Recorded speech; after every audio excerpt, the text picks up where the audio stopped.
The wind tore the umbrella out of Grace Bennett's hand the moment she stepped off the curb, and she watched it cartwheel across the flooded road before vanishing into the dark.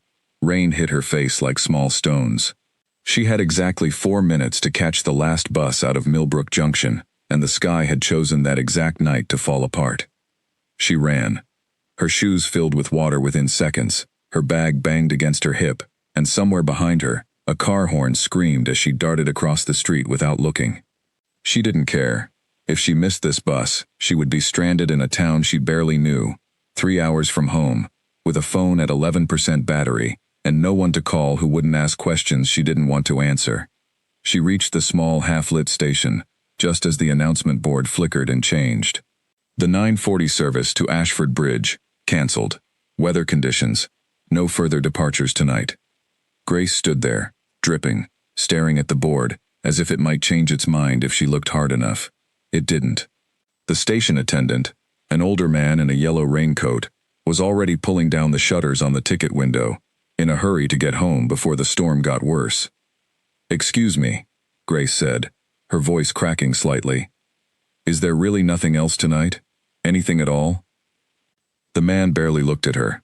"Roads are closed past the ridge, love. Nothing's moving till morning. There's an inn 2 streets over if you need a bed." Then he was gone, disappearing into the rain like he'd never been there. Grace let out a breath that shook more than she wanted it to. She sat down hard on the cold metal bench under the station's broken awning, water dripping steadily from a crack above her head, landing on her knee in a slow, mocking rhythm. She pulled her soaked cardigan tighter around herself and closed her eyes for a moment, trying to remember the last time anything had gone the way she planned. It had been 6 months since her engagement ended. 6 months since she'd packed a life meant for 2 people back into boxes meant for 1. She'd told herself the drive out to Millbrook Junction today, visiting an old college friend, seeing new scenery, sitting somewhere that wasn't her apartment, was supposed to be the start of doing things differently. Instead, she was sitting alone, in a dead train station in a storm, exactly the kind of scene she used to laugh about in films, except now it was real, and her feet were freezing, and there was no music playing to make it feel meaningful. That's when she heard footsteps. They were unhurried, which was strange, because everyone else in the world seemed to be running from the rain. She looked up and saw a man walking toward the shelter at a steady pace, his shoulders damp, a dark coat clinging to him, a small travel bag slung across his body. He didn't rush the last few steps the way most people would. He simply walked in, shook the water from his hair once, and sat down at the far end of the same bench, leaving a respectful distance between them. He didn't look at her right away. He looked at the departure board instead, read the word "cancelled," and let out a short, tired breath through his nose. Not quite a laugh. More like a man who had expected disappointment and gotten exactly what he expected. "Of course," he muttered to himself. "Of course, tonight of all nights." Grace glanced sideways at him. He looked to be around her age, maybe a year or 2 older, with the kind of stillness about him that made her curious despite herself. Not calm, exactly. More like someone holding something carefully so it wouldn't spill. "You too?" she asked, before she could stop herself. He turned, seeming almost surprised that she'd spoken. "Me too," he said. "I was supposed to be home 2 hours ago." He looked at the empty tracks beyond the platform, silver under the rain. "Guess home can wait a little longer." There was something in the way he said it, "home can wait," that made her think home wasn't a place he was eager to reach. She recognized that tone. She'd used it herself more times than she liked to admit. "I'm Grace," she said, because sitting in silence with a stranger for hours felt worse than talking to one. "Oliver," he said, and offered a small, polite nod, rather than a handshake, both their hands too wet and cold for that kind of formality. For a while, neither of them spoke. The rain kept falling, steady and loud against the tin roof above them, and somewhere in the distance, thunder rolled over the hills like something enormous turning in its sleep. Grace hugged her knees to her chest, trying to keep warm, and Oliver sat with his bag on his lap, staring at nothing in particular. It was Grace who broke the silence again. "Do you know if that inn the man mentioned is actually any good? Or am I about to spend the night regretting a decision I haven't even made yet?" For the first time, Oliver almost smiled. Almost. "It's called the Old Mill Inn. My father used to say it was the only honest place left in this town. Small, a bit worn out, but it never pretended to be something it wasn't. He paused. I haven't been back here in years. You're from here? Sort of. He looked down at his bag. I grew up here. Left when I was 18. I only came back today because, he stopped himself, and Grace watched something pass behind his eyes, quick and heavy, like a shadow crossing a room. It doesn't matter. Long story. I like long stories, Grace said quietly, especially on nights when I've got nowhere else to be. He studied her for a moment, as if deciding whether she meant it. Something about her voice, tired, but not fake, not performing sympathy the way people sometimes did, made him believe she did. My father passed away last week, he said finally. I came back for the funeral. I was supposed to leave again this afternoon. Get back to my life. Pretend the last 7 days didn't happen. But then the storm hit, and now I'm sitting in the same station I used to stand in as a boy, waiting for buses that never came on time, even back then. He gave a short, humorless laugh. Some things don't change. Grace felt something shift in her chest, a small ache of recognition. She didn't know grief the way he did, not exactly, but she knew what it felt like to sit somewhere familiar and feel like a stranger in your own life. I'm sorry, she said, and she meant it plainly, without decoration. That's a heavy thing to carry alone in a storm. It's a heavy thing to carry anywhere, Oliver said, the storm's just making it obvious. They sat with that for a while. The wind picked up, rattling the loose panel of the awning above them, and a spray of rain reached them both, cold and sudden. Grace flinched, and Oliver, without really thinking about it, shifted his bag and moved slightly closer, angling his shoulder as if to block some of the wind from her side. It wasn't a large gesture, but it was the kind of small, unthinking kindness that told her more about him than a long conversation might have. You don't have to do that, she said. I know, he said simply. I'm doing it anyway. Grace almost laughed, a real laugh, the first one in what felt like days. That's either very kind or very strange. Probably both, Oliver said, and this time he did smile, just slightly, just enough to change his whole face for a second. The station attendant's warning about the roads being closed echoed in Grace's mind. She really did need somewhere to sleep. Staying here on a wet metal bench all night was neither safe nor sensible, and something about the way Oliver had spoken about the inn made her trust the suggestion. I think I'm going to try that inn, she said, before the whole town shuts down for the night. Good plan, Oliver said. Then, after a pause that felt longer than it was, he added, Would it be strange if I walked with you? I know the way, and honestly, I'd rather not sit here by myself, replaying today, over and over in my head. Grace looked at him, really looked, past the tiredness and the rain-soaked coat, at the honesty in his request. There was no performance in it, no attempt to sound impressive or charming, just a simple, tired truth from one stranger to another. I'd like that, she said. They stepped out from under the broken awning together, and the rain hit them both immediately, cold and relentless. Oliver, without asking, opened his coat slightly and held it over both their heads as they half walked, half ran, down the narrow street, laughing despite themselves at how useless the effort was, since they were both already soaked to the bone anyway. The Old Mill Inn turned out to be exactly as Oliver had described, a small stone building with warm yellow light spilling from its windows, a faded wooden sign creaking on rusted hinges above the door, and the comforting smell of wood smoke drifting out even before they stepped inside. An older woman at the front desk looked up as they entered, taking in their drenched clothes with a knowing, unbothered expression, as though she'd seen 100 storm-soaked travelers walk through that door over the years. Rooms or just shelter? She asked, not unkindly. Rooms, Oliver said. 2, if you have them. The woman checked a battered notebook, running a finger down the page. I've got one left, dear. Storms brought half the county in tonight. She looked between them, waiting. Grace felt her stomach tighten with awkwardness. She barely knew this man. A few minutes ago they'd been strangers on a bench, and yet here she was, standing in a stranger's shadow, dripping onto the wooden floor of an inn she'd never heard of before tonight, about to decide something that felt far too significant for how little time had passed. Oliver turned to her, his expression careful, giving her every opportunity to say no. There's a small sitting area attached to the room. I remember it from when I was young. A couch, a fireplace, I can take that. You'd have the bed to yourself. Completely your choice, of course. I can also just sleep in the lobby if that's easier for you." There was no pressure in his voice, no expectation, just an offer, plainly made. Grace thought of the storm outside, the closed roads, the dead battery in her phone, and the strange, unexpected comfort she'd felt sitting beside this quiet, grieving stranger on a station bench. Something told her, some instinct she hadn't trusted in a long time, that this wasn't a mistake. "Okay," she said. "Let's share the room. Just for tonight."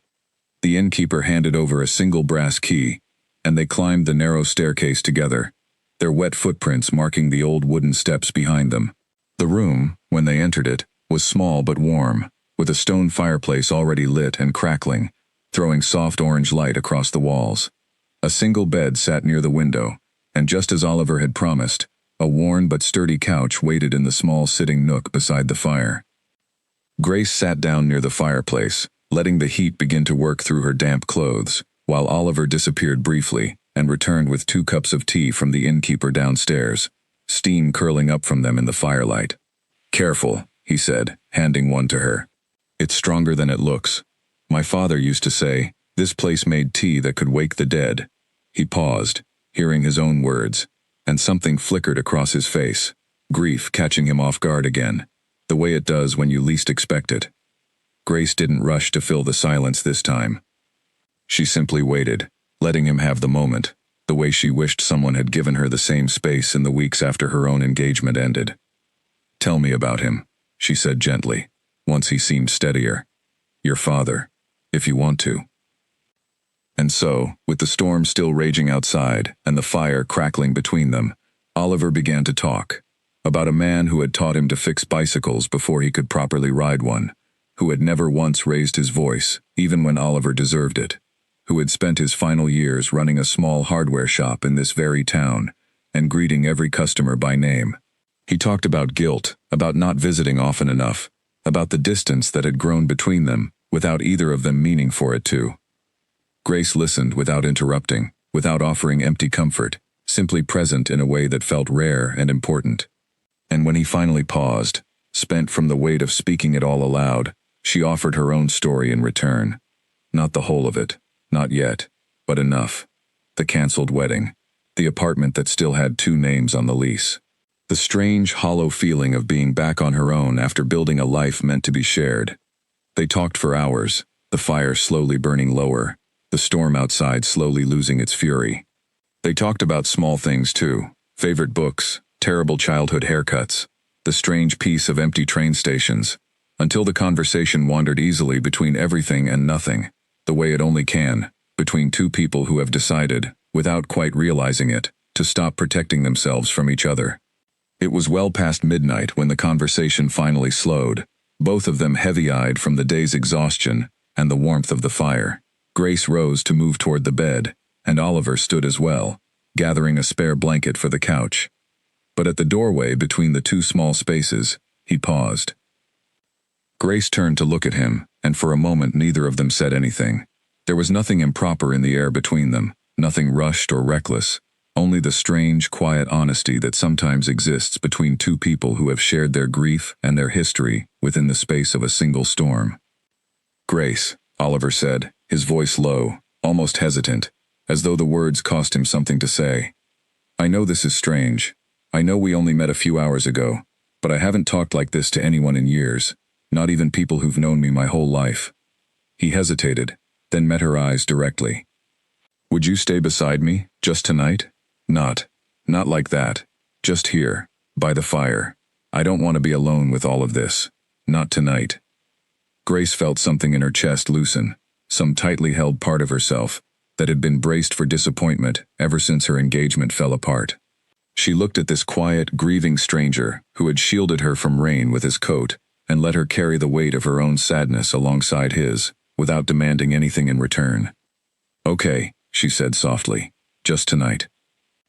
She sat back down near the fire, and Oliver settled beside her, close enough that their shoulders nearly touched, both of them staring into the flames, as the storm outside finally began to quiet. Neither of them spoke again for a long while. They didn't need to. The silence between them had become something comfortable, something rare. Two strangers who had somehow, in the space of one broken evening, stopped feeling alone. Outside, the rain softened to a gentle patter against the window, and somewhere beyond the hills, the first hint of a clearing sky pushed through the clouds. Neither Grace nor Oliver noticed. They had both, for the first time in longer than either wanted to admit, fallen into an easy, peaceful sleep beside the dying fire. Two people who had walked into that inn as strangers, and who would wake in the morning as something neither of them yet had the words for. Morning arrived quietly, the storm having spent itself somewhere in the small hours, leaving behind a pale, washed-out sky and the steady drip of water from the eaves outside the window. Grace woke first, disoriented for a moment by the unfamiliar ceiling above her, the smell of old wood smoke, and the warmth of a blanket someone had carefully draped over her shoulders sometime during the night. She sat up slowly and found Oliver already awake, sitting on the edge of the couch, fully dressed, staring at the cold remains of the fire, as though it held answers to questions he hadn't asked yet. "Morning," she said, her voice still thick with sleep. He looked up, and for a brief second, something warm crossed his face, before it was carefully folded away, replaced by a polite, guarded expression that hadn't been there the night before.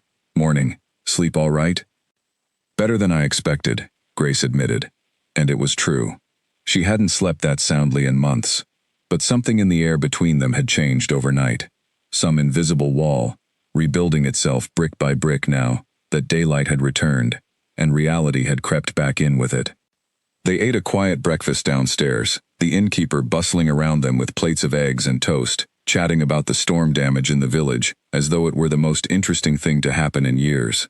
Grace and Oliver exchanged only a handful of words, both suddenly careful, both suddenly aware of how much they had shared with a stranger in the space of a single night, and how strange it felt to face that stranger again, in the ordinary light of morning. By the time they stepped outside, the streets were slick but passable, the storm damage mostly limited to fallen branches and a few flooded gutters. A replacement bus service had already been arranged for the delayed travelers, and a small queue was forming near the station, where they had first met, less than 12 hours earlier.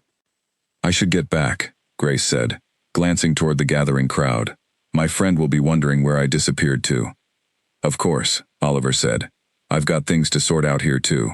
My father's shop, the house, all of it." He rubbed the back of his neck, an unconscious gesture of discomfort. "It's going to take a while." They stood there for a moment, neither quite knowing how to end something that had felt, only hours before, like the beginning of something important. Grace reached into her bag and pulled out an old receipt, the only paper she had, and wrote her number across the back of it with a pen borrowed from the innkeeper. "In case you ever want to finish telling me about your father," she said, holding it out, "or in case you just want someone to talk to. No pressure either way." Oliver took the paper carefully, folding it once, before tucking it into his coat pocket. "Thank you, Grace, for last night. I mean that." He hesitated, as though there was more he wanted to say, but the words seemed to catch somewhere behind his teeth, unwilling to come out in the cold morning air, surrounded by strangers and luggage, and the practical business of leaving. "Take care of yourself, Oliver," Grace said, and then, because the bus was already boarding and there was no more time to linger, she turned and walked toward the queue, glancing back once to see him still standing where she'd left him, watching her go with an expression she couldn't quite read. The ride home felt long and strange, the countryside blurring past the rain-streaked window, as Grace replayed the previous night again and again in her mind. She kept touching her phone, half expecting a message that never came, and told herself firmly that it was foolish to expect anything from a man she had known for less than a day, a man whose grief had made him vulnerable in a way that probably had nothing to do with her specifically. People say things during hard nights that they don't mean once the sun comes up. She knew that better than most. Still, when she got home to her apartment that evening, tired and damp and strangely hollow, she found herself staring at her phone for far longer than she wanted to admit, waiting for a name she barely knew to appear on the screen. It didn't come that night, or the next. Oliver, meanwhile, had thrown himself back into the exhausting practical grief of settling his father's affairs. There were papers to sign, a small hardware shop to decide the fate of, and a mother whose sorrow had curdled into a brisk, businesslike efficiency that left no room for anyone else's feelings, including her son's. Margaret Hart had never been a woman who dealt well with emotion. In the days following her husband's funeral, she filled every silence with lists and plans, as though staying busy enough might outrun the grief entirely. "You'll need to think about the future now," she told Oliver one evening, sorting through a box of old receipts with brisk, unbothered hands. "Your father would have wanted the shop to stay in the family, and it's time you settled down properly, Oliver. You're not getting any younger." Oliver said nothing, staring at the folded receipt in his coat pocket that he hadn't yet found the courage to use. Every time he reached for his phone to type a message to Grace, something stopped him, the fear that the connection they'd shared had only existed within the strange, suspended reality of that storm-locked night, and that reaching for it now, in the ordinary light of his complicated life, might reveal it to be nothing more than an illusion, born of grief and rain. Days stretched into 2 weeks. Grace buried herself in work, taking on extra design projects to fill the hours she might otherwise have spent wondering why a near stranger's silence bothered her as much as it did. Her friend Lucy, sharp-eyed and unable to be fooled, noticed the change immediately. "You've been odd since Millbrook," Lucy said one evening over coffee, studying Grace with the particular suspicion of someone who had known her for over a decade. "Odd in a good way, mostly. But odd. What happened out there?" Grace hesitated, unsure how to explain a night that had felt significant and impossible in equal measure. "I met someone," she said finally. "During the storm, we talked, that's all." "That's all," Lucy repeated skeptically. "You haven't stopped checking your phone in 2 weeks over that's all." Grace didn't argue the point, mostly because she didn't have a good counter for it. She had, in fact, checked her phone an embarrassing number of times, always half hoping and always disappointed. Eventually she told herself firmly to let it go, to accept the night at the Old Mill Inn as a strange, beautiful pause in an otherwise ordinary life, nothing more. She almost believed it. Back in Millbrook Junction, Oliver stood in the doorway of his father's shop, surrounded by decades of tools and inventory that needed sorting, and found himself, for the 3rd time that week, pulling the folded receipt from his coat pocket and staring at the number written across the back in Grace's neat, slightly slanted handwriting. His mother's voice echoed somewhere in the back of his mind, talking about settling down, about family expectations, about a future that had already half been planned for him without his input. He thought about the way Grace had listened to him talk about his father, without flinching, without trying to fix his grief or rush him past it. He thought about the quiet, easy comfort of sitting beside her by the fire, 2 strangers who had somehow stopped feeling like strangers within the space of a single night. He typed a message, deleted it, typed another, deleted that one too. It wasn't until nearly 3 weeks after the storm, on a quiet evening when the shop had finally been sorted and the house felt unbearably empty around him, that Oliver finally sent something, a short, simple message that had taken him far longer to write than its length suggested. "I know it's been a while. I've thought about that night more than I probably should admit. I hope you're doing well, Grace." He set the phone down before he could second-guess himself into deleting it, and for the first time in weeks, allowed himself to hope that the connection he remembered so vividly hadn't only existed in his own grieving mind. Across the country, in her small apartment lit by the blue glow of her laptop screen, Grace's phone buzzed against the table beside her. She looked at the unfamiliar number, and something in her chest lifted before she even opened the message, some instinct recognizing the possibility before her mind caught up. She read the words twice, then a 3rd time, feeling a warmth spread through her that she hadn't allowed herself to expect anymore. She thought about the fire, the rain, the way Oliver had shielded her with his coat without being asked, the quiet strength in how he'd spoken about his father, the honest simplicity of his request that night. "Stay beside me, just tonight." She typed back a reply, her fingers steady despite the sudden nervousness fluttering through her. "I've thought about it too, more than I expected to. How are you holding up?" It was a small message, an ordinary one even. But for both of them, sitting alone in different corners of the country, it felt like a door quietly reopening. Not wide, not yet, but enough to let a little light back in. That single message became the first thread in what slowly grew into a steady, careful conversation between 2 people learning how to trust something neither of them had expected to find. At first the messages were simple, tentative things, questions about how the day had gone, Small observations about the weather, brief updates on the practical business of Oliver settling his father's shop, and Grace finishing a design project she'd been struggling with for weeks. But gradually, day by day, the conversation deepened, the careful distance between them shrinking a little more with every exchange. Grace found herself smiling at her phone in the middle of meetings, a habit Lucy noticed and teased her about mercilessly. Oliver found himself looking forward to the quiet hour each evening, when the shop closed, and he could finally sit down and read whatever Grace had sent that day, her words a welcome distraction from the heaviness that still followed him through his father's empty house. They talked about small, ordinary things at first: favorite foods, childhood memories, the strange satisfaction of organizing a cluttered drawer. But slowly, carefully, they began to share heavier truths as well. Grace told him more about her broken engagement, about a partner who had decided, 6 weeks before their wedding, that he wasn't ready for the life they'd been planning together, leaving her not just heartbroken but quietly humiliated, unraveling a future she'd built her entire sense of stability around. Oliver told her about his mother's growing insistence that he take over the family shop permanently, about the weight of being an only child expected to fill his father's shoes in every way, including a marriage his mother had already begun quietly arranging with a family friend's daughter, a woman named Charlotte Webb, whom Oliver had known since childhood, but never once considered in a romantic light. "She means well," Oliver wrote one evening, after describing another tense dinner with his mother. "But sometimes, I feel like I'm being folded into a life I never agreed to live. Everything already decided before I've had a chance to decide anything myself." Grace understood that feeling more than she expected to.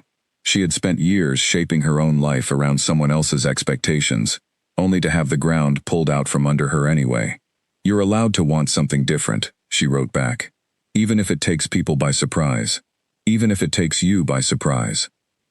Oliver read that message several times that night, sitting alone in his father's old study, surrounded by boxes he hadn't yet found the strength to sort through. Something about the simplicity of her words settled a restlessness in him that had been building for weeks, a quiet permission he hadn't realized he'd been waiting for. 6 weeks passed this way, the conversation between them growing steadier and more honest with each passing day, though neither of them quite dared to name what it had become. They spoke on the phone occasionally now too, late at night, voices carrying warmth that text messages couldn't fully capture. Grace loved the low, unhurried way Oliver spoke, as though every word had been carefully chosen rather than rushed out. Oliver loved the sound of Grace's laugh, quick and genuine, the kind of laugh that made him forget, for a few minutes at a time, the grief that still sat heavy in his chest. But distance remained distance, no matter how honest the conversation grew, and both of them privately wondered whether whatever they were building could survive the gap between two lives lived hundreds of miles apart. It was a phone call from her mother, sharp with worry, that changed everything. "It's your grandmother," her mother said, her voice tight and controlled in the careful way it always was when she was trying not to fall apart. "She's had a fall. They think it might be her hip, possibly worse. She's in the hospital in Ashwell. I need you to come, Grace. She's been asking for you." Grace's stomach dropped. Her grandmother, Eleanor, had practically raised her during the summers of her childhood, teaching her to bake bread, and identify wildflowers, and stand up straight, even when the world felt like it was tilting sideways. The thought of anything happening to her sent a cold, immediate fear through Grace's chest, canceling out every other concern in her mind. She packed a bag within the hour, and was on a train toward Ashwell before nightfall, her earlier hesitations about distance and timing forgotten entirely in the face of real, immediate worry. Ashwell, as it turned out, sat only a short drive from Millbrook Junction, a detail Grace hadn't fully registered until she arrived and found herself staring, exhausted and worried, at a map that placed her closer to Oliver than she had been in weeks. She thought about messaging him, then hesitated, unsure whether it made sense to reach for comfort from someone she'd only properly met once, however deeply that meeting had affected her. In the end, exhaustion and worry won out over hesitation, and she sent a short message before heading into the hospital. "My grandmother's had a fall. I'm in Ashwell, not far from you actually. Sorry, I know this is random. Just needed to tell someone." Oliver's reply came within minutes. "I'm so sorry, Grace. Is there anything I can do? I mean that. Anything at all." She hadn't expected the offer to mean as much as it did, sitting alone in a sterile hospital waiting room, her mother pacing anxiously nearby, her father somewhere down the hall speaking quietly with a doctor. But it did mean something. A small warmth in the middle of a frightening night, the knowledge that someone, even someone still relatively new to her life, cared enough to ask. Eleanor's fall turned out to be serious, but not life-threatening. A fractured hip that would require surgery and a long recovery, but not the catastrophic outcome the family had initially feared. By the time Grace was finally allowed to see her grandmother, the older woman was groggy but alert, gripping Grace's hand with surprising strength despite the pain visible in her eyes. "Don't you fuss over me too much," Eleanor said, her voice thin but stubborn as ever. "I've broken worse than this in my time. Now tell me something good, girl." "I need something good to think about, besides this hospital ceiling." Grace laughed, despite the exhaustion pulling at her, and found herself, almost without meaning to, telling her grandmother about the storm at Millbrook Junction, about the quiet stranger who had shared his grief and his coat with her, during a night that felt impossible to explain properly. Eleanor listened with the sharp, knowing attention of a woman who had lived long enough to recognize something real when she heard it described.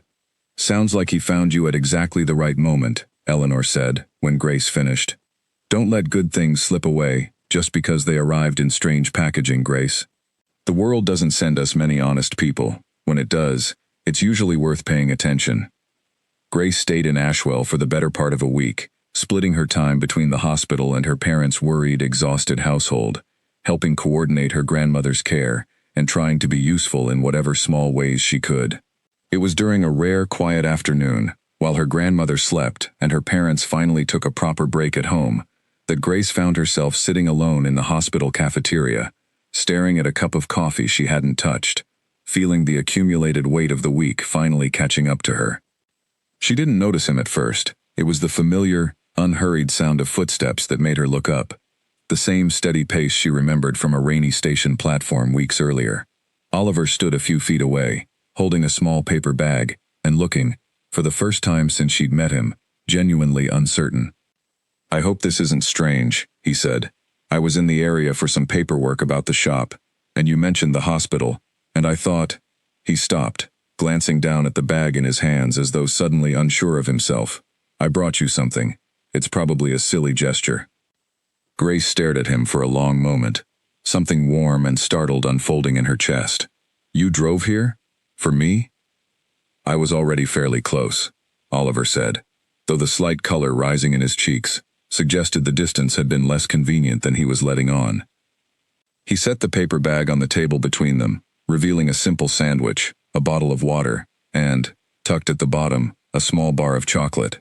"You mentioned you hadn't been eating properly. I thought it might help."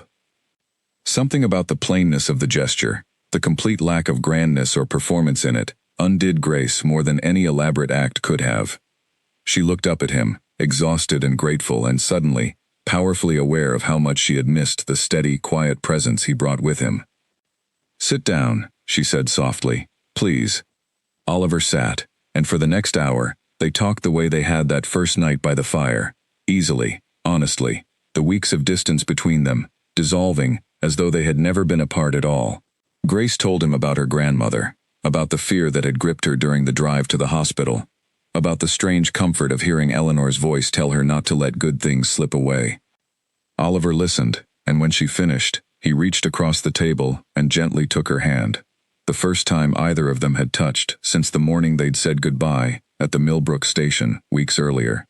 "I meant what I said in that message," he told her quietly. "I've thought about that night more than I probably should admit, and I've thought about you every single day since." He paused, his thumb moving gently over her knuckles. "I don't know exactly what this is, Grace, but I know I don't want to go back to not talking to you." Grace felt tears prick at the corners of her eyes, tears born not of sadness, but of relief, of something long guarded finally allowed to soften. "I don't want that either," she said. Outside the cafeteria window, the late afternoon sun broke through a bank of clouds, spilling warm light across the table, where their hands remained joined. Neither of them moved to pull away. For the first time since the storm that had brought them together, the distance between their two lives felt less like an obstacle, and more like a bridge they had both, quietly and separately, been building all along. Eleanor's recovery gave Grace a reason to extend her stay near Ashwell far longer than she had originally planned, and with Millbrook Junction only a short drive away, she and Oliver found themselves falling into an easy rhythm neither had experienced with anyone else. Some evenings he would drive over after closing the shop, bringing simple homemade meals that Grace suspected he'd learned to cook from his mother, and they would sit together in the small garden behind her parents' house, talking until the stars came out properly. Other days, when Eleanor was strong enough for short outings, Grace would bring her grandmother along to Millbrook Junction itself, and Oliver would show them both around the town he'd grown up in but rarely spoken fondly of before now. He walked them past the old schoolhouse where he'd learned to read, the riverbank where he'd fished with his father as a boy, the quiet churchyard where his father now rested beneath a simple stone marker that Oliver visited more often than he admitted to anyone. Eleanor took an immediate liking to him, watching the careful, attentive way he treated her granddaughter, with the sharp, approving eyes of someone who had seen plenty of pretenders in her long life and recognized the real thing when it stood in front of her. "He listens when you talk," Eleanor told Grace one evening, after Oliver had driven them both home and said his goodbyes with the same quiet warmth he always carried. "Really listens. Not many men do that properly, you know. Your grandfather did. God rest him. It's a rare thing." Grace found herself agreeing more and more each day.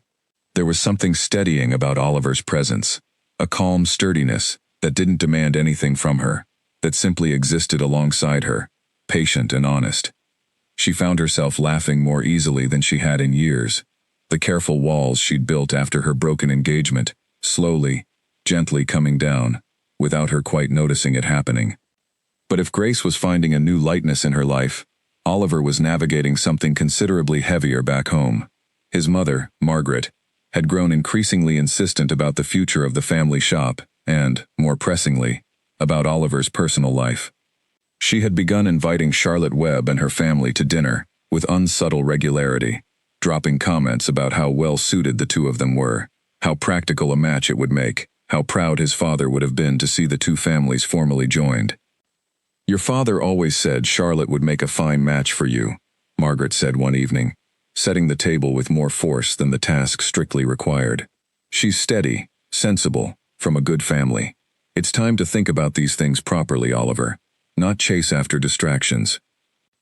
Oliver bristled at the word distractions, though he kept his expression carefully neutral, unwilling to have the argument in the middle of dinner preparation. "I've never once told you I was interested in marrying Charlotte, Mother. We grew up together. That's all it's ever been." "Things change," Margaret said briskly, refusing to meet his eyes. "People grow into sensible arrangements. You're not a boy anymore, Oliver. Your father is gone, and this family needs stability. I won't apologize for wanting to see that happen while I still can." Oliver said nothing further that evening, choosing instead to retreat to the quiet of his father's old study, where he found himself, as he often did lately, thinking about Grace, about the ease of their conversations, the warmth of her laugh, the way she had looked at him across the hospital cafeteria table, as though he were something worth reaching for, rather than a problem to be managed. He knew, with a growing certainty that unsettled him, that whatever his mother had planned for his future no longer matched the life he actually wanted. But he also knew that saying so plainly, directly, would mean disappointing the one parent he had left, at a time when her grief had made her more rigid and more determined than ever to hold on to whatever certainty she could find. He didn't mention any of this to Grace at first, not wanting to burden their still new, still fragile connection with the complicated weight of his family's expectations. But Grace, perceptive as ever, noticed the shift in him during one of their evening visits, a distraction behind his eyes, a heaviness in his usually steady presence.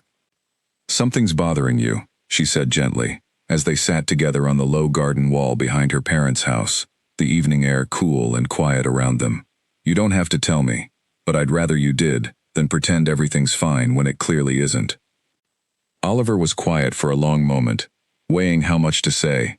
Finally he told her, carefully, honestly, about his mother's expectations, about Charlotte, about the pressure building steadily around him, like a tide he didn't yet know how to hold back.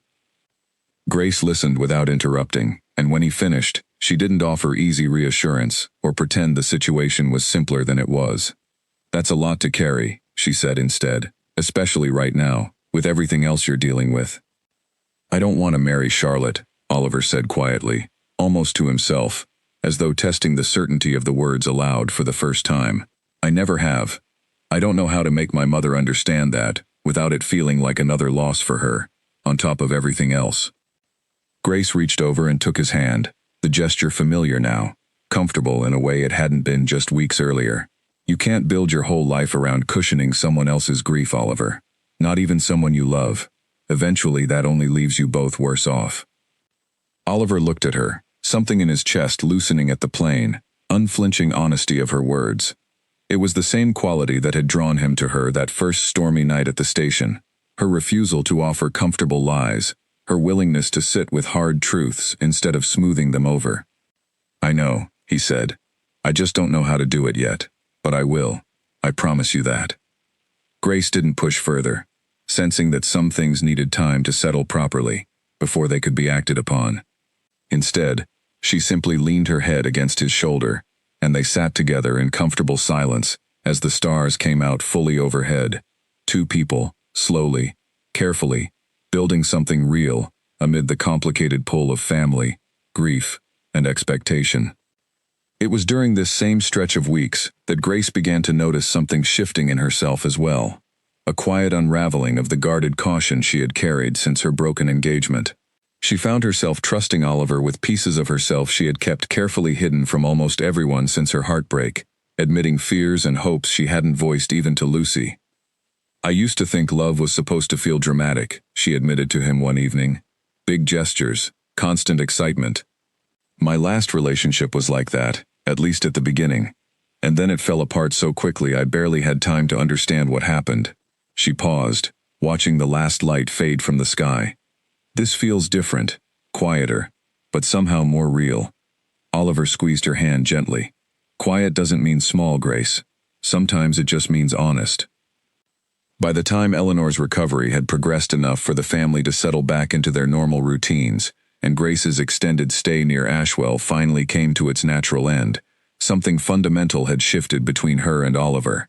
A foundation laid carefully, without rush, that neither of them was willing to risk losing simply because the geography of their lives made things complicated.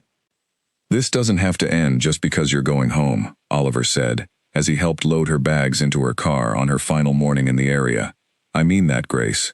Whatever this is between us, I want to keep building it. Distance or not. Grace looked at him, at the steady certainty in his eyes, and felt something settle firmly into place within her own chest. A decision made not out of impulsiveness but out of quiet, considered trust. I want that too, she said. Let's figure it out. Together. They embraced then, longer and more certain than any goodbye they'd shared before, and as Grace drove away from Millbrook Junction that morning, watching Oliver grow smaller in her rearview mirror, she felt, for the first time in a long while, genuinely hopeful about what lay ahead, even as she knew, somewhere in the back of her mind, that the harder parts of this story had not yet fully arrived. The months that followed settled into a rhythm neither Grace nor Oliver had expected, but both came to treasure. Weekends became sacred, one of them making the long drive to see the other, arriving tired from the road but lighter the moment they caught sight of each other. Weekdays filled with phone calls that stretched later into the night than either of them intended, conversations about nothing and everything, punctuated by comfortable silences neither felt the need to fill. Grace's work had grown busier, a new design contract keeping her occupied through most of her weekdays. But she found the effort easier to manage knowing that Friday evenings meant either a train ticket to Millbrook Junction or the familiar sound of Oliver's car pulling into her street. Lucy, who had watched the entire transformation with equal parts amusement and quiet approval, finally admitted one evening over dinner that she'd never seen Grace this settled, not even before the broken engagement that had once seemed to define her. You used to talk about your ex like he was a finish line, Lucy said, twirling pasta around her fork thoughtfully. Like getting married to him was the whole point, and everything else was just waiting. You don't talk about Oliver like that at all. Grace considered the observation, surprised by how accurately it captured something she hadn't quite articulated to herself yet. I don't feel like I'm waiting with him, she said slowly. It doesn't feel like a finish line. It feels more like, I don't know, like we're actually building something, together, instead of me just fitting into someone else's plan. Lucy smiled, satisfied. That's the good kind then. Hold on to that. Oliver, for his part, found himself equally transformed, though the changes in him were quieter, less visible to outside observers, but deeply felt within. The grief over his father hadn't disappeared. It likely never fully would, but it no longer sat as heavily on his chest as it once had, softened by the steady presence of someone who let him feel it fully, without trying to rush him past it.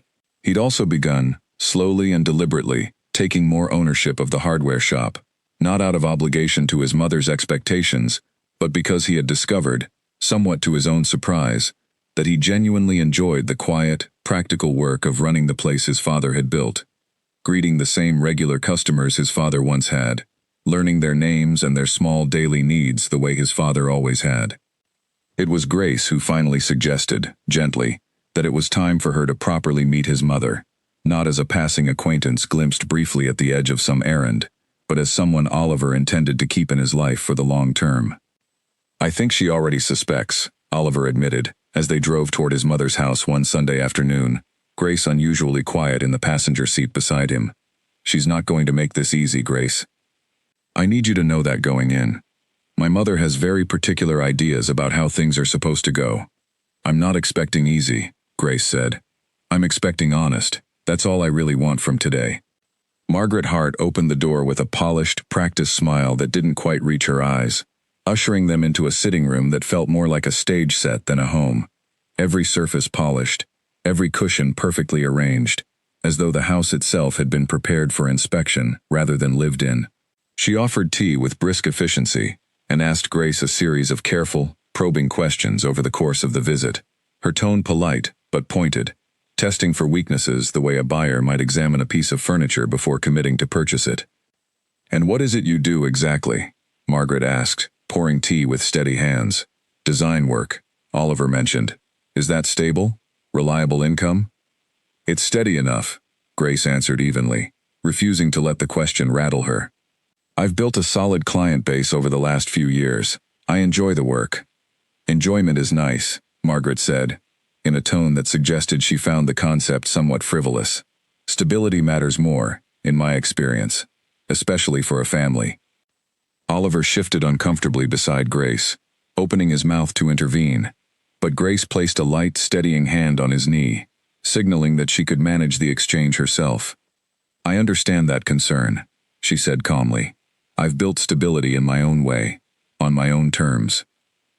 "I imagine that's something you understand too, Mrs. Hart, given everything you've managed since Oliver's father passed."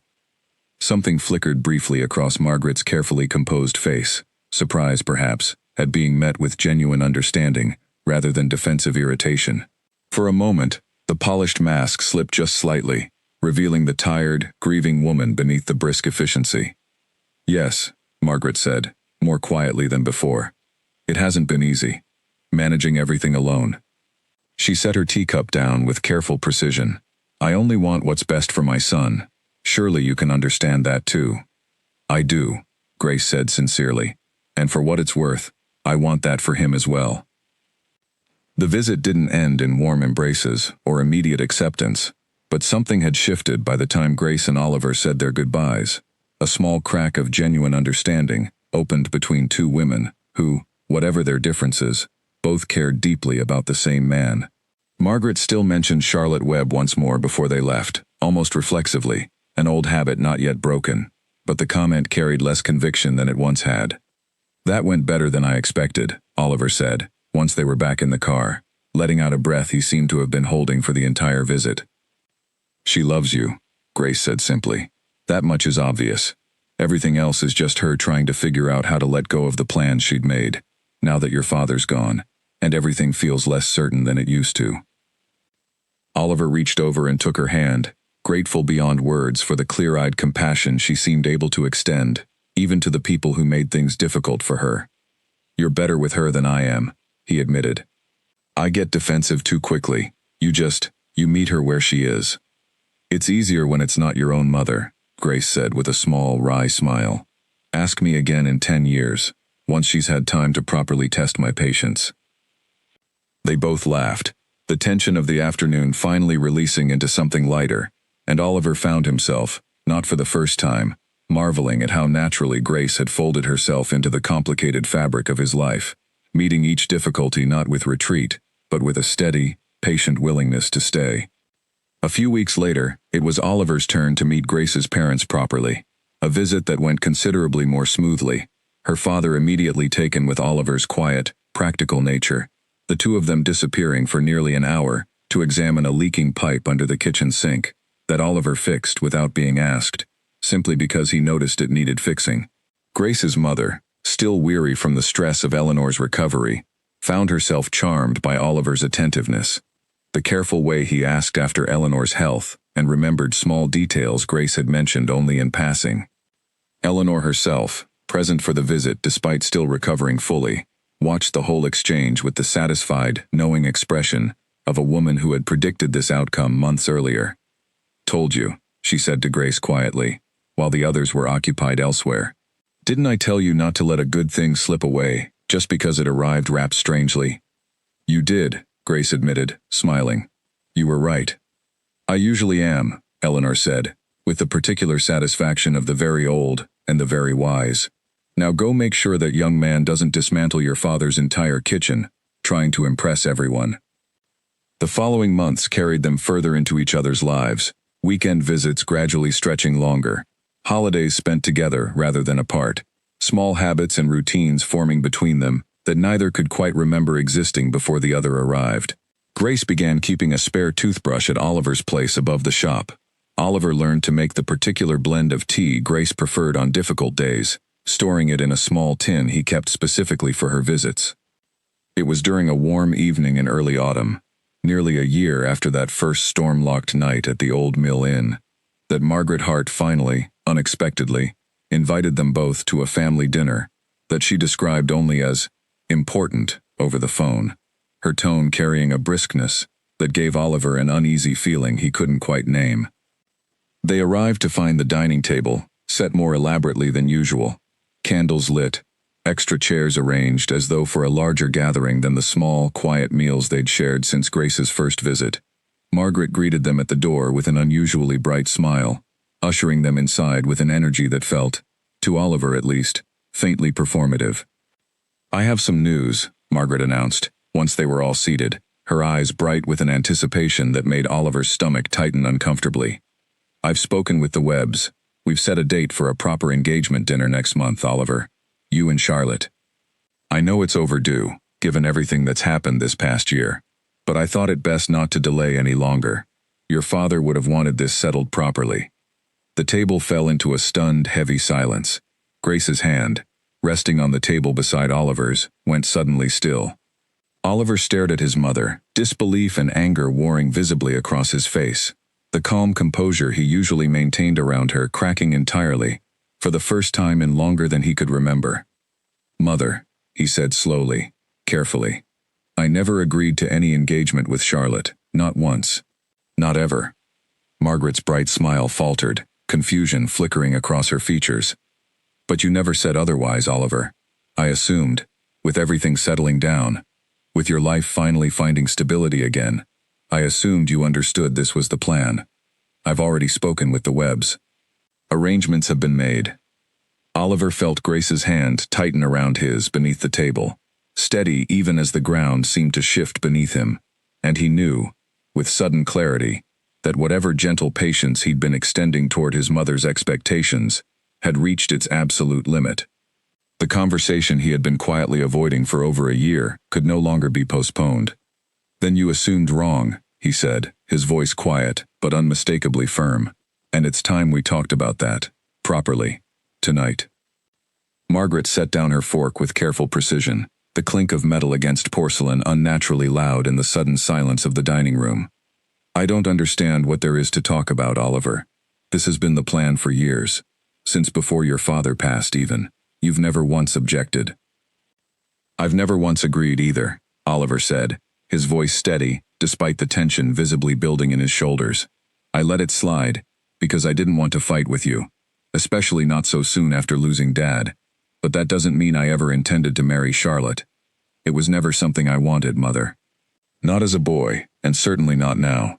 Grace sat quietly beside him, her presence steady but unobtrusive, aware that this conversation belonged to Oliver and his mother, that her role in this particular moment was simply to remain, calm and unwavering, rather than to intervene. She could feel the tension radiating from Margaret across the table, the older woman's carefully maintained composure beginning to fracture at the edges. "And what exactly do you intend, then?" Margaret asked, her gaze flicking briefly, pointedly, toward Grace, before returning to her son. "To simply abandon everything your father and I built, all our plans, for a relationship that's barely a year old? You barely know this woman, Oliver." "I know her better than I've known anyone in my life," Oliver said, and there was no hesitation in his voice at all. "She sat with me through the worst week of my life, Mother, without asking anything in return. She's met your questions with patience. I don't always manage myself. She's been honest with me every single day since the night we met, in a way I've never experienced with anyone else." He paused, steadying himself. "I love her. That's not something I decided lightly, and it's not something I'm willing to set aside, because it doesn't match a plan you made before I had any say in it." Margaret's composure finally cracked fully. Her eyes glistening with tears, she seemed determined not to let fall. "I only wanted things settled," she said, her voice thinner now, stripped of its earlier brisk certainty. "Everything's been so uncertain since your father died. I thought if I could just see you settled, secure, with someone sensible and known to the family, then at least one thing would feel steady again." She pressed a hand briefly to her eyes. "I'm not trying to hurt you, Oliver. I'm trying to hold on to something, anything, that still makes sense." The anger in Oliver's expression softened slightly, replaced by a weary, aching sympathy that Grace recognized well. The particular exhaustion of loving someone whose fear made them difficult to reach. "I understand that, Mother, I do. But you can't build my future out of your own fear of losing more than you already have. That's not fair to me, and it's not fair to Charlotte either, who deserves someone who actually wants to marry her, not someone pressured into it by two families' expectations." Margaret said nothing for a long moment, staring down at the elaborately set table she had prepared with such careful hope only hours earlier. When she finally spoke again, her voice was quieter, more uncertain than either Oliver or Grace had ever heard it. "I don't know how to do this without a plan, Oliver. I've never known how. Your father was always the one who trusted things to work out on their own. I've never had that kind of faith." "Then maybe it's time you tried," Oliver said gently. "Not because I'm asking you to abandon everything you believe in, but because the plan you've been holding on to isn't one I can live inside, Mother. I need you to let it go. For both our sakes." The dinner ended not in reconciliation, not fully, but in a fragile, honest ceasefire, Margaret retreating into her own thoughts, quieter and more subdued than either Oliver or Grace had seen her before, while Oliver and Grace excused themselves not long after, both emotionally drained from the weight of the confrontation. In the car afterward, the silence between them carried a different quality than usual, heavier, tangled with things neither quite knew how to say. Grace stared out the window at the dark countryside sliding past, her thoughts circling uncomfortably around something she hadn't wanted to admit even to herself. "Grace," Oliver said eventually, glancing at her, "you've gone quiet. Talk to me." She hesitated, then let the words come slowly, carefully. "Your mother's not entirely wrong, Oliver. About the timing, I mean. We have moved quickly. And I keep thinking about what it means that she had an entire engagement planned for you with someone else, someone she considers suitable, someone from your world in a way that I'm not." She paused, swallowing against the tightness building in her throat. "I don't want to be the thing you settled for, or the complication that derailed a plan everyone else had already agreed to. I've been that before, Oliver. On the other side of it. I know what it feels like to build a life around someone, only to discover you were never really the plan at all." Oliver pulled the car over onto the quiet shoulder of the road, the engine idling softly, as he turned to face her fully, his expression earnest and unguarded. "Grace, look at me. You are not a complication. You're not a detour from some other life I was supposed to be living. From the very first night, at that station, in the storm, you were never a distraction from my real life. You are the realest thing that's happened to me since my father died. Maybe the realest thing that's ever happened to me, period." Grace felt tears building despite her best efforts to hold them back, old fears surfacing that she had thought, until tonight, mostly healed. I just don't want to lose myself again, she whispered, building towards something that isn't as solid as it feels right now. Then let's build it solidly, Oliver said, his voice firm and certain. Not based on my mother's plans, not based on what happened to you before, based on what we actually choose, together, with our eyes open. He reached over and gently wiped a tear from her cheek. I chose you tonight, in front of my mother, without hesitation. I'll keep choosing you, Grace, for as long as you'll let me. Grace closed her eyes briefly, letting his words settle into the anxious space in her chest, feeling them slowly loosen the knot of old fear that had tightened there, over the course of the evening. Okay, she said softly. Okay, I believe you. They sat together on the quiet roadside for a long while after that, the tension of the evening slowly draining away, replaced by the steady, grounding comfort of two people choosing, deliberately and honestly, to stay. But even as the immediate crisis eased, a quieter uncertainty lingered in Grace's chest, one she didn't voice aloud that night but carried home with her regardless. The growing, uneasy awareness that the pressures pulling at Oliver's life, his mother's expectations, the weight of his father's legacy, were far from fully resolved, and that harder choices, for both of them, still lay somewhere ahead. In the weeks that followed the dinner, a careful, uneasy quiet settled over the Hart household. Margaret didn't call as often as she used to, and when she did, her conversations with Oliver were shorter, more guarded, stripped of the brisk certainty that had once defined nearly everything she said. Oliver found the distance harder to bear than open conflict would have been, the silence carrying its own particular weight, heavy with things unsaid. It was Charlotte Webb, unexpectedly, who reached out first to smooth the situation, calling Oliver directly one afternoon, while he was closing up the shop. I heard about the dinner, Charlotte said, her tone carrying more amusement than hurt. Honestly, Oliver, I think you've done us both a favor. My mother's had me half convinced for months that marrying you was some kind of inevitable family duty, and frankly, I've been dreading it more than you probably realize. Oliver laughed, surprised and relieved by her candor. I wondered if you actually wanted any of this. Not even slightly, Charlotte admitted. There's someone else, actually. Someone my mother would absolutely not approve of, which is exactly why I haven't mentioned him yet. But I'm grateful you finally said what needed saying. It's given me room to say a few overdue things myself.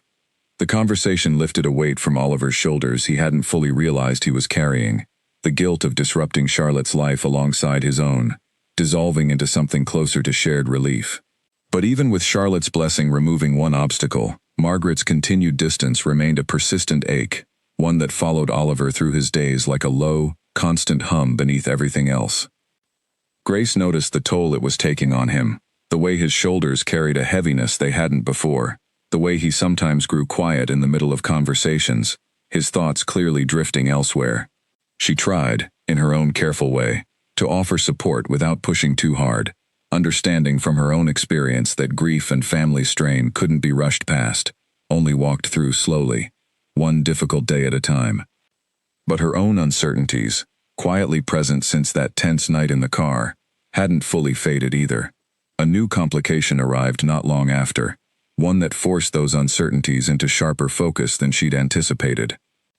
Her design work, steady and reliable for years, had recently attracted the attention of a well-regarded firm overseas, one that had reached out with an offer too significant to dismiss outright, a senior design position based in another country, involving exactly the kind of ambitious, large-scale projects Grace had quietly dreamed about since her earliest years in the field. The opportunity had arrived unexpectedly, landing in her inbox on an otherwise ordinary Tuesday evening, and it had unsettled her far more than she initially let on to anyone, including Oliver. She sat with the offer for nearly a week before mentioning it to him, turning the decision over in her mind again and again, weighing the life she'd carefully built near him against the pull of a career opportunity that might not come again. When she finally told him, one quiet evening at his place above the shop, she watched carefully for his reaction, bracing herself for something she couldn't quite name. That's an incredible opportunity, Grace, Oliver said, and he meant it, even as something uncertain flickered behind his eyes. You should be proud they reached out to you directly like that. I haven't decided anything yet, Grace said quickly, though the truth was more complicated than that simple statement suggested. I just wanted you to know it exists, that it's something I'm thinking about. Of course, Oliver said, his voice carefully even. Take whatever time you need to think it through properly. But something had shifted subtly between them after that conversation. A new, unspoken tension settling quietly into the spaces where easy comfort used to sit.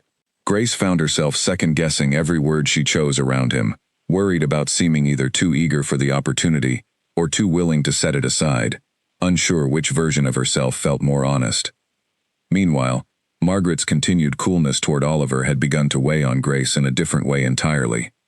She couldn't shake the growing, uncomfortable sense that she remained, in some fundamental way, an outsider disrupting a life that had once run according to a plan she'd never been part of.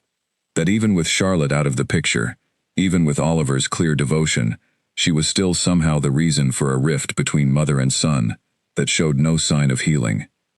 Maybe I should talk to her, Grace suggested one evening, watching Oliver stare distractedly at his phone after another short, strained call with his mother. Maybe if she understood how much I actually respect what she's been through, it would help. It's not about you, Grace, Oliver said, more sharply than he intended, immediately regretting the edge in his voice as he watched her flinch slightly. He softened, reaching for her hand. I'm sorry. It's not about you. It's about me, finally standing up to her after years of not doing it. She needs time to adjust to that, not another conversation trying to smooth things over before she's ready. Grace nodded, understanding the logic even as it left her feeling somewhat helpless, standing at the edges of a family struggle she had inadvertently become part of the center of. The old, familiar fear crept back in quietly during these moments. The fear of being the disruption in someone else's carefully planned life. The complication rather than the addition. The thing that eventually gets set aside once the dust settles and people return to what feels familiar and expected. She thought often, during this uncertain stretch, of her grandmother's words in the hospital all those months ago. Don't let good things slip away just because they arrived in strange packaging. But now, a newer, quieter fear had crept in alongside that memory. What if she was the strange packaging Oliver's family could never fully accept? What if love, however real, wasn't always enough to overcome the weight of family and expectation and grief that still sat heavily over Oliver's life? The overseas job offer sat unanswered in her inbox, its deadline drawing steadily closer, a persistent reminder of a choice she still hadn't made.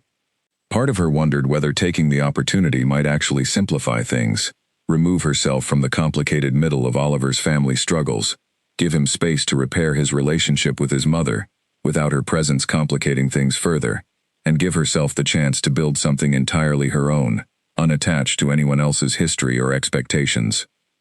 It was a conversation with Lucy, blunt as always, that finally forced Grace to examine these fears honestly. You're doing the thing again, Lucy said over coffee one afternoon, watching Grace stir her cup absently for the third time, without drinking any of it. The thing where you convince yourself you're the problem so you can justify leaving before anyone has the chance to actually reject you. Grace opened her mouth to protest, then closed it again, the accuracy of Lucy's observation landing harder than she expected. That's not fair, she said weakly. Isn't it though? Lucy pressed gently. Grace, I watched what happened to you after your engagement fell apart. I watched you decide, somewhere deep down, that being left meant something was fundamentally wrong with you, something worth protecting yourself against ever again. And now you've got a man who drove across half the country just to bring you a sandwich when your grandmother was in the hospital, who stood up to his own mother in front of an entire dinner table to choose you. And you're sitting here seriously considering moving to another country because his mother's having a hard time adjusting. Grace felt the sting of truth in Lucy's words, uncomfortable but impossible to fully dismiss.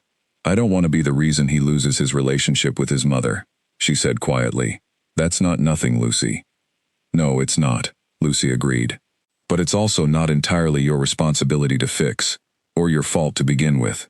Margaret's struggle is about her own grief, and her own fear, not really about you at all, whatever it might feel like from the outside. She reached over and squeezed Grace's hand. Don't let old fear make this decision for you. Make sure whatever you choose, you're choosing it because it's actually what you want, not because some old, wounded part of you is trying to leave before you can be left again. Grace carried those words with her for days afterward, turning them over carefully, testing their truth against the uncertain ache still sitting in her chest. She didn't reach a decision immediately, but something had shifted in how she understood her own hesitation. The recognition that her fear, however understandable given everything she'd survived, might be leading her toward a choice that had less to do with what was actually right for her life, and more to do with old wounds she hadn't fully finished healing. Still, the job offer remained unanswered, its deadline drawing closer with each passing day, and the uncertain distance between Grace and Oliver, though never openly acknowledged as such, continued to grow. Two people who loved each other deeply, both quietly wrestling with fears neither had fully voiced to the other, standing at the edge of a decision that would soon demand to be made, one way or another. Unexpectedly, it was Margaret who broke the standoff first, arriving one gray afternoon at Grace's apartment without calling ahead, standing on the doorstep with an uncertain, almost fragile expression that Grace had never seen on her before. Grace, startled and momentarily unsure how to respond, invited her inside, offering tea, out of habit, more than genuine calm. "I owe you an apology," Margaret said, once they were both seated in Grace's small living room, her hands wrapped tightly around the teacup, as though it were the only steady thing in the room. "Or perhaps several apologies. I've had time to think, these past weeks, about the things I said, the things I assumed. I wasn't fair to you, Grace, not from the very beginning." Grace remained quiet, giving Margaret the space to continue, sensing that whatever had brought her here had taken considerable courage to act on. "When my husband died," Margaret continued, her voice growing softer, more uncertain, "I felt like the ground had simply disappeared beneath me. Everything I thought I understood about my life, about our future together, about the family we'd built, gone, in a single afternoon. I think, if I'm honest with myself, that arranging Oliver's future so carefully was my way of trying to control something, anything, when everything else felt entirely beyond my control." She paused, setting down her teacup with a slightly unsteady hand. "It wasn't fair to Oliver, and it certainly wasn't fair to you, arriving into our family's grief and being met with suspicion instead of welcome." "I understood, even then," Grace said gently. "Grief doesn't always make people fair. I don't hold it against you, Mrs. Hart." "Margaret," the older woman corrected softly. "Please, if you're willing to still call me that." She managed a small, uncertain smile. "I've watched my son these past months, Grace. I've watched how he speaks about you, how he's changed since the storm that brought you into his life. He's steadier now. More himself than he's been since his father passed, and more himself, honestly, than he'd been for years before that too. I think, somewhere along the way, I'd forgotten that his happiness mattered more than my own plans for his life." Grace felt something loosen in her chest, a tension she'd been carrying for weeks finally beginning to ease. "Thank you for telling me this," she said sincerely. "It means more than you probably realize." They talked for nearly 2 hours that afternoon, the conversation shifting from careful formality into something closer to genuine warmth. Two women, slowly finding common ground in their shared care for the same man. By the time Margaret finally left, promising to properly welcome Grace at dinner the following week, something fundamental had shifted between them. Not a complete resolution, not yet, but a real, honest beginning. Grace should have felt entirely relieved, and in many ways she did. But even as one source of anxiety eased, the deeper, quieter fear Lucy had named weeks earlier remained stubbornly present, whispering its old familiar doubts. Margaret's approval, however genuinely offered, didn't fully erase the ache of having once again nearly become the disruption in someone else's carefully built life. It didn't erase the memory of her broken engagement, of building a future around someone only to discover, with devastating suddenness, that she hadn't been part of the real plan after all. The overseas job offer's deadline arrived 2 days after Margaret's visit, and Grace, despite the healing progress of the afternoon, found herself still deeply uncertain, torn between the life she'd built with Oliver and the persistent, nagging fear that she was building it on a foundation that might, in some unforeseen way, still crumble beneath her. She hadn't told Oliver how close the deadline had grown. She told herself it was because she didn't want to burden him further, not while he was still carefully rebuilding his relationship with his mother. But some quieter, more honest part of her recognized a different truth as well, that some old, protective instinct within her was already, quietly, beginning to prepare an exit, just in case the ground beneath this new life ever gave way the way it had before. 2 nights before the deadline, sitting alone in her apartment with her laptop open to the unanswered offer email, Grace made a decision she wasn't entirely proud of, even as she typed the words. She accepted the position, her fingers moving almost mechanically across the keyboard, some detached part of her mind already rehearsing the explanation she would eventually need to give Oliver. She told herself it was practical, an extraordinary career opportunity that might never present itself again, a chance to build something entirely her own, unattached to any family history but her own, a way perhaps to finally step fully outside the shadow of her broken engagement, proving to herself that she could build a life independently, without needing anyone else's steadiness to hold her upright. But beneath the practical reasoning, quieter and harder to admit, sat the truth Lucy had named weeks earlier, the fear of staying long enough to risk being left again, dressed up carefully as ambition and independence, but rooted, still, in the same old wound that had never quite finished healing. She didn't tell Oliver immediately. She let 2 more days pass, the acceptance email already sent, the position already confirmed, before she finally found the courage, or perhaps simply ran out of ways to avoid it, to tell him the truth. She drove to Millbrook Junction on a quiet Sunday afternoon, her stomach tight with a dread she couldn't quite justify, given how carefully, logically, she had built her reasoning. Oliver knew something was wrong the moment she walked through the shop door, her expression carefully composed, in a way that told him more than words might have. He locked up early, leading her upstairs to the quiet apartment above the shop, and waited, patient as always, for her to find the words. "I accepted the position overseas," Grace finally said, the words feeling strange and heavy as they left her mouth. "2 days ago. I'm sorry I didn't tell you sooner. I needed time to understand my own decision before I tried to explain it to you." Oliver stood very still for a long moment, absorbing the words, his expression carefully neutral in a way that told Grace he was working hard to control whatever he was actually feeling underneath. "When do you leave?" he asked finally, his voice quiet. 6 weeks, Grace said. "I know this is sudden. I know we hadn't really talked through what it would mean for us, and I'm sorry for that. She stopped, struggling to articulate the tangled mess of ambition and fear driving her decision, unable, even now, to fully admit the second part aloud. "I needed to prove to myself that I could still build something entirely mine, something I chose, independent of anyone else." "And you couldn't have that here, with me?" Oliver asked, and though his voice remained gentle, Grace heard the hurt beneath it, carefully restrained, but unmistakably present. "It's not about you, Oliver," she said, though even as she spoke the words, she recognized how closely they echoed the very thing he'd once told her about his mother, words that hadn't fully been true then either. Oliver looked at her for a long, searching moment, and Grace watched something shift behind his eyes, not anger exactly, but a weary, aching recognition, as though he understood something about this decision that she herself hadn't yet fully admitted. "I think it is about me, Grace," he said quietly.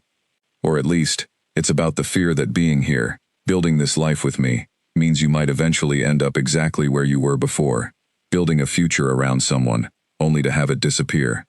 He paused, his voice growing softer still. "I can't promise you nothing will ever go wrong between us. No one can promise that, honestly. But I can promise you I'm not him, Grace. I'm not going to walk away 6 weeks before the life we're building together comes together properly. I never have, not once, since that first night at the station." Grace felt tears building, the careful composure she'd maintained since arriving, finally beginning to crack. "I know that," she whispered. "I do know that, Oliver. I just don't know how to fully believe it yet, not with the part of me that's still scared." "Then maybe," Oliver said gently, reaching for her hand, "the answer isn't running toward a job on the other side of the world to prove you don't need anyone.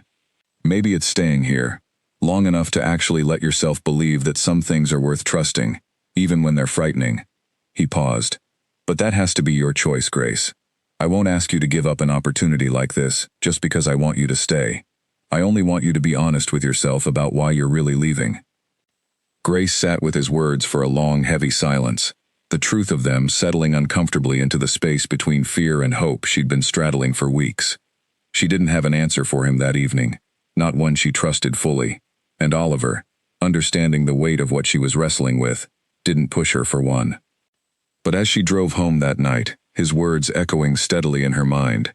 Grace found herself, for the first time since accepting the position, genuinely questioning whether the decision she'd made in the quiet loneliness of her apartment had truly been about ambition at all, or whether it had been, all along, an old fear wearing ambition's clothing, preparing once again to leave before she could ever risk being left.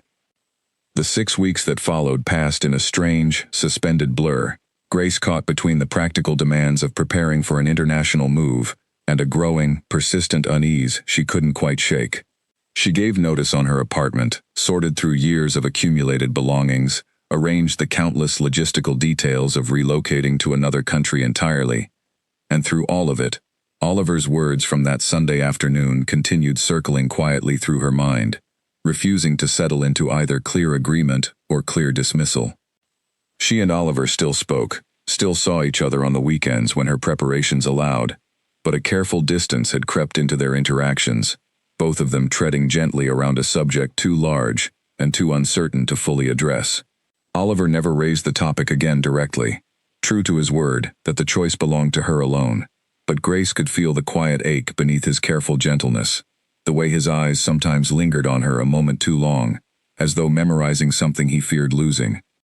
Eleanor, fully recovered now and characteristically direct, was the one who finally pressed Grace on the subject during a visit 2 weeks before her planned departure.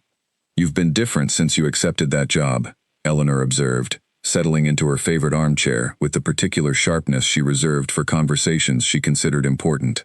"Not excited different. Uneasy different. I've watched you build careers before, Grace. This isn't what that usually looks like on you." Grace sighed, sitting down across from her grandmother, too tired to maintain the careful composure she'd been holding for weeks. "I don't know if I made the right decision," she admitted quietly.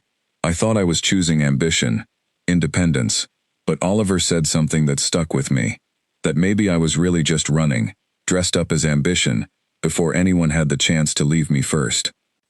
Eleanor was quiet for a moment, studying her granddaughter with the patient attention of someone who had lived through enough of life's complications to recognize the shape of this particular struggle. "Your grandfather nearly lost me once," she said finally, surprising Grace with the admission. "Long before you were born, I'd gotten it into my head that loving him too completely made me vulnerable in a way I couldn't tolerate, not after watching my own parents' marriage fall apart when I was young. I nearly left, Grace, packed a bag and everything, convinced I was protecting myself by leaving, before he could ever leave me." "What changed your mind?" Grace asked softly. "He didn't let me go without a fight," Eleanor said, a small, fond smile crossing her face at the memory. "He didn't beg, mind you. Your grandfather was never a man for dramatics. He simply told me, plainly, that he understood my fear, and that he wasn't going anywhere, regardless of what I decided, but that he hoped I'd choose to stay, not because I stopped being afraid, but because I decided the fear wasn't a good enough reason to miss out on something real." She reached over and took Grace's hand. "I stayed, obviously. Best decision I ever made. Fear and all. Fear doesn't disappear just because you find the right person, Grace. You just learn to walk forward with it anyway, instead of letting it choose your path for you." Grace thought about her grandmother's words for days afterward, turning them over alongside Oliver's own words from weeks earlier, feeling something inside her slowly, carefully beginning to shift. She thought about the version of herself sitting alone in her apartment, accepting a job offer not out of genuine desire, but out of old, protective fear. And she thought, too, about every moment since that stormy night at the station, when Oliver had proven himself steady, honest, present, exactly the opposite of the fear driving her decision. 1 week before her scheduled departure, Grace found herself standing in her half-packed apartment, surrounded by boxes, staring at a plane ticket that suddenly felt less like an opportunity, and more like a mistake she was still, barely, in time to correct. She called Oliver that evening, her voice unsteady. "I think I made a mistake," she said, before he could even finish his greeting. "I think I let fear make a decision I should have made with my whole heart instead." There was a pause on the line, careful and hopeful in equal measure. "What are you saying, Grace?" "I'm saying I don't want to go," she said, the words coming easier now that she'd finally let herself speak them aloud. "I want to stay. I want to build this with you, properly, without running from it every time it starts to feel real. I just don't know how to undo everything I've already set in motion. Then let's figure it out together, Oliver said immediately, his voice warm with relief and quiet determination. Whatever it takes, Grace, let's figure it out. But undoing the arrangements proved more complicated than either of them anticipated. The apartment had already been leased to someone new. The overseas company, having already invested considerable resources into her relocation, made clear that withdrawing this late would carry significant professional consequences, potentially damaging her reputation within an industry where such decisions were closely watched. Grace found herself trapped between the life she genuinely wanted and the practical, professional wreckage of a decision made too hastily, weeks earlier. 5 days before her flight, exhausted and overwhelmed by the tangled logistics of trying to reverse course, Grace nearly convinced herself that following through with the original plan, however wrong it now felt, might simply be easier than facing the professional fallout of backing out. She hadn't told Oliver about the mounting complications, not wanting to burden him with problems that felt, in her most anxious moments, entirely of her own making. It was Oliver, sensing her withdrawal through the careful distance in their phone calls that week, who finally decided he couldn't simply wait and hope things resolved themselves.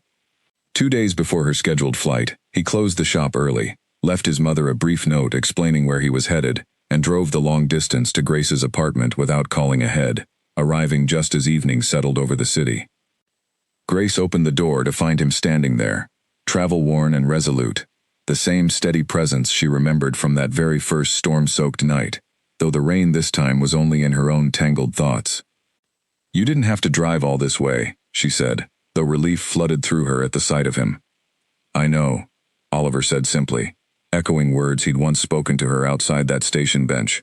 "I'm doing it anyway."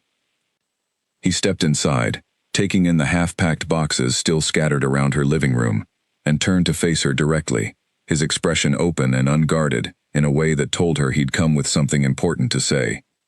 "I'm not here to make this decision for you," he said carefully. "I know that's yours to make, and I meant it when I said that before, but I wasn't going to let you fly across the world without at least standing here, once, and telling you plainly what I want, because I think somewhere in all this fear and logistics and professional worry, you've stopped being sure that I actually want you to stay." Grace felt tears building, the exhaustion of the past week finally catching up with her. "I do want to stay," she admitted. "I just don't know how to untangle everything I've already set in motion." "Then let's untangle it together," Oliver said, moving closer, taking her hands gently in his own. "I've got 2 days, Grace. Whatever needs sorting, the lease, the job, the flight, we'll sort it together, one piece at a time, starting tonight if that's what it takes. I'm not asking you to stay because I'm afraid of losing you. I'm asking because I know, with absolute certainty, that the life I want most is the one where you're actually in it, not an ocean away." Grace looked at him, at the steady, unwavering certainty in his eyes, the same quiet honesty that had drawn her to him from that very first night, and felt the last of her hesitation finally, fully dissolve. "Stay with me while I figure this out," she asked softly, "not just tonight, however long it takes." Oliver smiled, warm and certain, pulling her gently into an embrace that felt, after weeks of uncertainty, like finally coming home. "However long it takes," he echoed. "I'm not going anywhere, Grace. I never was." They spent the next 2 days working through the tangled mess Grace's hasty decision had created, sitting together at her kitchen table surrounded by boxes and paperwork, tackling each complication one at a time with the same patient steadiness that had defined their relationship since that first storm-locked night. Oliver helped her draft a careful, professional email to the overseas firm, explaining honestly that personal circumstances had changed, offering to help however possible with the transition to another candidate. The response, when it came, was gracious rather than punishing, the company clearly having encountered enough late changes of heart over the years to handle the situation with reasonable understanding rather than the professional disaster Grace had feared. The apartment lease proved more difficult, the new tenants already committed to their move-in date, but a solution eventually presented itself when Lucy, hearing the full story over an emergency dinner, offered her own spare room as a temporary solution, while Grace sorted out a more permanent arrangement. "I always did think you were rushing that decision," Lucy said, not unkindly, pouring them both a generous glass of wine. I'm glad you figured it out before it was too late to fix. It almost wasn't in time, Grace admitted. If Oliver hadn't come. But he did come, Lucy said simply. That's rather the point, isn't it? He showed up. That's worth more than 100 grand gestures from someone who only shows up when it's convenient. By the time the dust had settled on the practical chaos of undoing Grace's departure, something had shifted permanently between her and Oliver, a deeper trust forged not despite the near miss of her leaving, but partly because of it. Because when the moment had truly mattered, when the fear had nearly won, Oliver had shown up without hesitation, and Grace had chosen, finally and fully, to let herself be caught rather than continuing to run. Margaret, upon hearing the full story from Oliver, surprised them both by inviting Grace to a quiet lunch alone, without Oliver present, an invitation that made Grace nervous until she arrived and found Margaret waiting, with an expression far softer than any she'd worn during their earlier, more strained encounters. I understand fear better than most people, Margaret said, once they'd settled into their meal. I spent months after my husband died, trying to control everything around me, because I was terrified of losing anything else. I recognize that particular kind of running when I see it, Grace, even in someone else's shoes. She reached across the table and took Grace's hand, an unexpectedly warm gesture from a woman who had once treated her with such careful suspicion. I'm glad you found your way back. My son loves you in a way I haven't seen him love anything, not even the shop his father built. Don't let fear talk you out of that again. I won't, Grace said, and she meant it with a certainty that surprised even herself, a certainty built not on the absence of fear, but on the steady, repeated proof that Oliver's love could withstand it. Life settled, in the months that followed, into something neither dramatic nor uncertain, but rather steadily, quietly good. Grace found a new position closer to Millbrook Junction, one that allowed her to split her time comfortably between her work and the life she was building alongside Oliver. Margaret's relationship with both of them grew steadily warmer, old wounds slowly healing as she learned to loosen her grip on the plans she'd once held so tightly, discovering, to her own quiet surprise, that the life unfolding in front of her turned out better than anything she could have arranged herself. It was nearly a year after Grace's almost departure, on a quiet evening much like countless others they'd shared by then, that Oliver asked her to meet him at Millbrook Junction Station, the same small, unremarkable platform where they had first sheltered together from a violent storm, years of history now folded quietly into its familiar, weathered benches. Grace arrived to find the evening clear and calm, nothing like the chaotic storm of their first meeting, the setting sun casting soft golden light across the empty tracks. Oliver stood waiting near the same bench they'd once shared, and as she approached, she noticed the careful, nervous energy in the way he held himself, so different from his usual steady calm. You wanted to meet here? She asked, smiling, gesturing at the familiar surroundings. Feeling nostalgic? Something like that, Oliver said, and then, without further preamble, he lowered himself onto one knee on the worn platform, producing a small ring from his coat pocket, with hands that trembled only slightly. Grace, this station is where I first realized that some of the most important things in life arrive when you least expect them, wrapped in circumstances that make no sense at all. A canceled bus, a terrible storm, a stranger who somehow understood grief I hadn't even fully processed myself yet. He paused, his voice steady, despite the emotion clearly building behind it. I asked you once, that very first night, to stay beside me, just for one night, because I couldn't bear to be alone with everything I was carrying. I'm asking you again now, Grace, but this time I'm not asking for just one night. I'm asking for all of them. Stay beside me. Not because either of us is afraid of being alone anymore, but because there's nowhere else either of us would rather be. Grace felt tears spilling freely now, joy and certainty flooding through her in equal measure, as she looked down at the man who had walked steadily beside her through grief, fear, family conflict, and her own near departure, never once wavering in his quiet, honest devotion. Yes, she said, her voice thick with happiness. Yes, Oliver, I'll stay beside you, for all of it.